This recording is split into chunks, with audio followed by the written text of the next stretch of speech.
आंख निकालने वाली चुड़ैल। बरगद नगर नाम के सुंदर से गांव में कुछ गांव वासी रहा करते थे। उस गांव के पास एक बड़ा सा जंगल था। इस जंगल में एक चुड़ैल रहा करती थी। सभी लोग उस चुड़ैल के बारे में जानते थे और वो सभी लोग उस जंगल में जाने से डरा करते थे। परंतु फिर भी लोगों को बाजार जाने के लिए उस जंगल से ही होकर जाना पड़ता था। कोई भी उस जंगल में अकेला नहीं जाया करता था, क्योंकि वो चुड़ैल लोगों को अगवा कर लेती थी और अपनी गुफा में ले जाकर उनकी आंखें निकाल लिया करती। ऐसे ही एक दिन उषा नाम की औरत अपने घर में काम कर रही होती है। तभी उसके फोन पर एक फोन आता है। दीदी, माँ की तबीयत बहुत ज्यादा खराब हो गई है, इसी वक्त यहाँ आ जाओ। मैं घर में अकेली हूँ, माँ को हॉस्पिटल लेकर जाना बहुत जरूरी है। रिया, अभी तो रात हो रही है और तुझे तो पता है गांव से बाहर निकलने का रास्ता जंगल से होकर निकलता है और उस जंगल में एक चुड़ैल रहती है जो लोगों की आंख निकाल लिया करती है। मैं इस वक्त नहीं आ पाऊंगी। अगर मैं घर से बाहर निकले तो वो चुड़ैल मुझे पकड़ लेगी और अपनी गुफा में ले जाकर मेरी आंख निकाल लेगी। दीदी, मेरे पास यहाँ कोई नहीं है और माँ को हॉस्पिटल ले जाना बहुत जरूरी है, नहीं तो हमारी माँ मर जाएगी। अपनी माँ की हालत के बारे में सुनकर उषा से रहा नहीं जाता और वो अपने पति देव से बोलती है। देव, मुझे मेरे मायके जाना होगा। मेरी माँ की तबीयत बहुत ज्यादा खराब है। रिया घर पर बिल्कुल अकेली है और तुम्हें तो पता है माँ जहाँ रहती है वहाँ आसपास में ना तो कोई अस्पताल है और ना ही कोई पड़ोसी जिससे रिया मदद ले सके। मेरा माँ के पास जाना बहुत जरूरी है, मुझे जाना ही होगा। तभी वहाँ उषा का बड़ा बेटा आ जाता है और वो अपनी माँ से बोलता है। माँ, रात हो रही है और आपको तो पता है ना कि गांव से बाहर जाने का रास्ता सिर्फ जंगल है। आप उस जंगल में गई तो चुड़ैल आपको पकड़ लेगी। और अगर नहीं गई बेटा तो मेरी माँ मर जाएगी। इतना बोलकर देव और उषा वहाँ से निकल जाते हैं। दोनों थोड़ी ही दूर जाते हैं कि रास्ते में उसे वो चुड़ैल मिल जाती है। चुड़ैल को देखकर दोनों पति पत्नी बहुत डर जाते हैं और चुड़ैल से बोलते हैं। चुड़ैल, हमें छोड़ दो, हमें जाने दो, हमारा जाना बहुत जरूरी है। चले जाना अपनी आंखें देकर, क्योंकि मेरा तुम्हारी आंखें निकालना बहुत जरूरी है। पर तुम ऐसा क्यों कर रही हो? हमें जाने दो।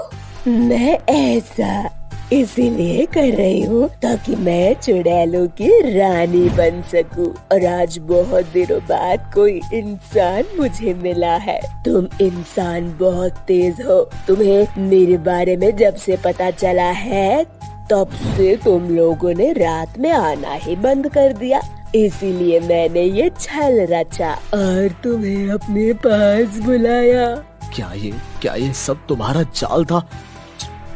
चुड़ैल, ऐसा मत करो, हमें छोड़ दो। हमने तुम्हारा क्या बिगाड़ा है?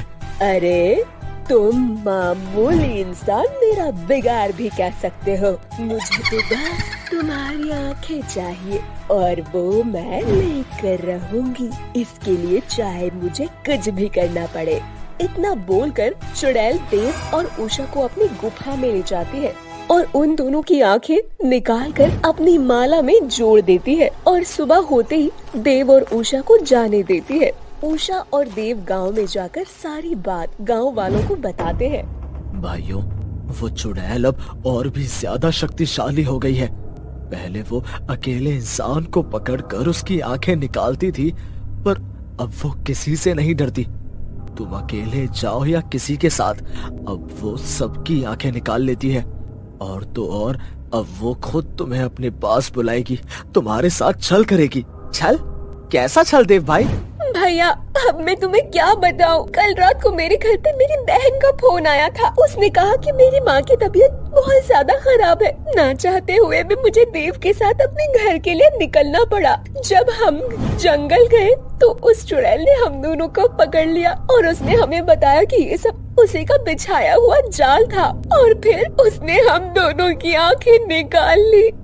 इसीलिए भाइयों, अगर आप लोगों को अपनी आंखें और अपनी जान बचानी है तो चाहे कुछ भी हो जाए, रात को अपने घर से बाहर मत निकलना। जिसके बाद सभी गांव वाले ऐसा ही करते हैं और वो लोग चाहे कुछ भी हो जाए पर रात को अपने घर से नहीं निकलते। ये देखकर चुड़ैल को बहुत गुस्सा आता है और वो खुद से बोलती है, ये गांव वाले बहुत तेज हैं। अब ये गांव वाले तो मेरे जाल में भी नहीं फंस रहे। लगता है ये लोग मेरे चुड़ैलों की रानी बनने के सपने को पूरा नहीं होने देंगे। अब इन्होंने रात में आना बंद कर दिया, मेरे छल में भी नहीं आ रहे। अब मुझे दिन में ही निकलकर इन लोगों के गांव में जाकर इनकी आंखें निकालनी होंगी, तभी मेरी ये माला पूरी होगी और चुड़ैल की देवी मुझसे प्रसन्न होगी और फिर जाकर वो मुझे चुड़ैलों की रानी बनाएगी। इतना बोलकर अब वो चुड़ैल खुद रात को गांव में जाने लगती है और अपना रूप बदलकर लोगों के घर का दरवाजा खटखटाती है।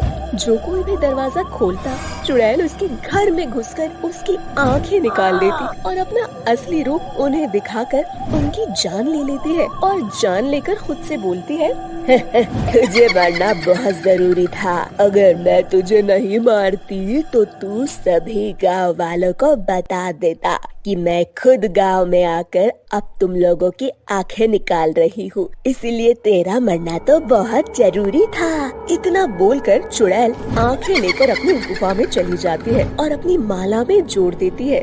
देखते ही देखते उसकी माला पूरी होने को आ जाती है और हर रोज की तरह इस रात को भी चुड़ैल गांव में जाती है और अपना नया शिकार ढूंढती है, पर उसे इस बार कोई नहीं मिलता। जिसके बाद उसकी नजर एक पंडित पर पड़ती है जो कि मंदिर के बाहर सो रहा होता है।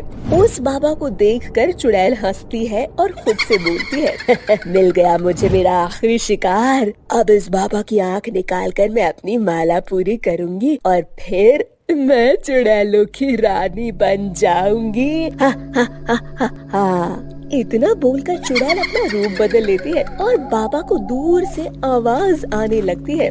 बाबा की आंख खुलती है और जब बाबा उस लड़की को देखते हैं तो वो समझ जाते हैं कि ये लड़की कोई और नहीं बल्कि वही चुड़ैल है। उसके बाद बाबा मन ही मन खुद से बोलते हैं, मूर्ख चुड़ैल, मामूली पंडित समझ रही है, पर इस चुड़ैल को क्या पता कि ये हम सभी गांव वालों की चाल है, इसे हमेशा के लिए खत्म करने के लिए।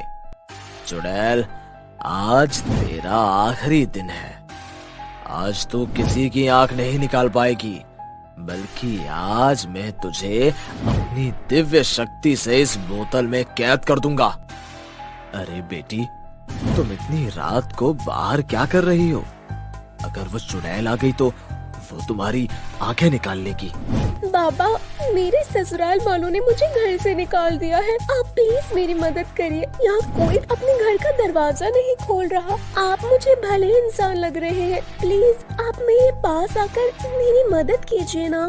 इतना बोलकर बाबा चुड़ैल के पास जाता है। बाबा के आते ही चुड़ैल उसकी आंखों पर वार करती है और उससे पहले बाबा उसके गले में रुद्राक्ष की माला डाल देता है और उस चुड़ैल के शरीर में आग लग जाती है। इसके बाद वो चुड़ैल जलकर राख हो जाती है। तो दोस्तों, ये थी हमारी आज की वीडियो। हमारी वीडियो आपको कैसी लगी हमें कमेंट करके जरूर अपना जवाब बताएं और ऐसे ही मजेदार कहानियों को देखने के लिए हमारे चैनल को सब्सक्राइब जरूर करें। और हाँ दोस्तों, हमारी अच्छी अच्छी कहानियों को अपने दोस्तों के साथ जरूर शेयर करें ताकि उन्हें भी ऐसी कहानियों को एंजॉय करने का मौका मिल सके।